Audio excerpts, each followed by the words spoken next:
shirt. I mean, you know, anyone would have known. It was, I mean, whether you could crush it or not, I don't know, but they certainly couldn't crush it with the equipment. The equipment just was destroyed within a month or something. It was just amazing. But there was a big court case, but I think they lost it because people had written petrographic reports saying it was like flint, this stuff, really. Anyway, yeah, this shows one of these veins. It's got feldspar. You see, there's no alteration really at all, and so the fluid's got to be in equilibrium. It's got to have come out of the granite. If it hadn't come out of the granite, it would have altered. Any other veins I've ever seen in granite, right? You know, your deposit will be full of alteration, Sagari, so full of alteration. So it's quite different from this. This is a place called Sheelite Dome. And Phil was asking about lamprifiers. The significance of lamprifiers is they tell you it's from the mantle, and probably metasomatized mantle source for these lamprifiers. We can see a little dome here. This is just my PhD student worked on. This isn't economic. As it turns out, it's too remote. But 500-metre cupola intrusion. Look at these lamprifiers everywhere in the terrain. When I went here with the student, what interested me was no one was working on the granites. As usual in economic geology, people were getting fluid inclusions and isotope, sort of looking at something minute here, doing all this work which wasn't telling them anything, and instead of standing back and looking at this sort of scale, immediately you look at that scale, this is something very unusual. You get lamprifiers in orogenic gold deposits, but you don't get about half of the volume of the rock you see in the area as lamprifiers. So this is something really strange. We won't worry too much, but we get some skarns in the area. We know it's high temperature.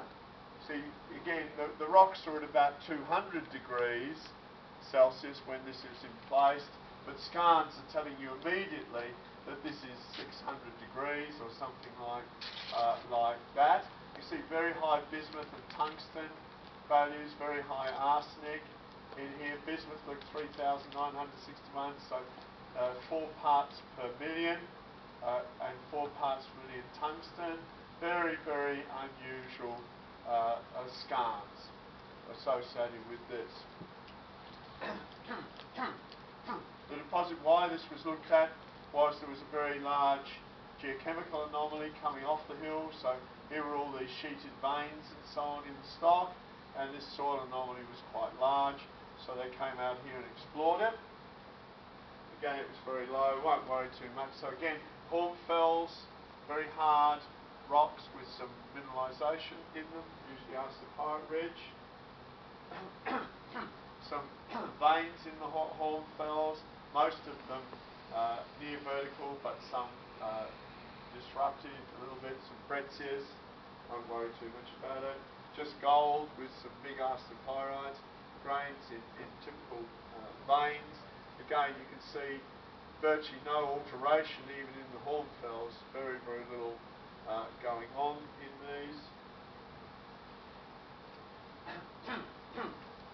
So we've got a wide range of styles. We've got these sheeted veins, skarns, and so on. They're very low sulfide. They're low fluid volumes, low everything really. Geochemical signature these. Lots of funny minerals in these, bismuth minerals and so on. So experimental work has shown that you can complex gold with bismuth. They form little liquid droplets, and the gold goes into it. If you've got very low sulfur, that's probably what's happening in here, why they actually get to 1 gram per tonne, because the gold is actually being complexed with some bismuth phase.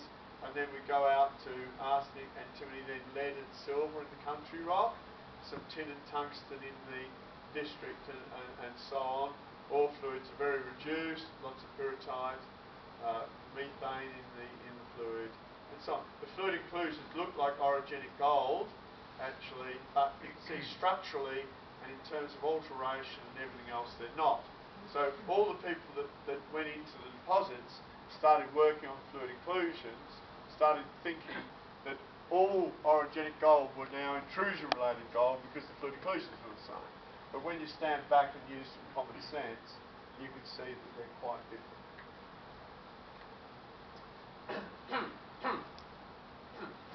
These things are zoned. I'll show a couple of pictures in a minute. They're zoned outwards from the pluton, and again, saying the same sort of thing again. This is one of my student slides, and they're pretty repetitive. So, if we look at temperature, we look at what has been done. As I said, the skarns, about 600 degrees tungsten, 500. You see, the country rock is at about this temperature, maybe 250 degrees. So, my definition of an intrusion-related system, there are temperatures in the system higher than the country rocks. If it was orogenic gold, we wouldn't see temperatures higher than the country rocks. Skarns, gold, copper, and gold tungsten skarns, and then veins, and then outward we see some silver, lead, zinc. That's why I was asking you about that earlier on, if you had these in Egypt, for example. And again, just some data on the skarns, the temperature, and so on. We don't really need to know too much about it. It's just some of the scientific data that was collected to make that last diagram.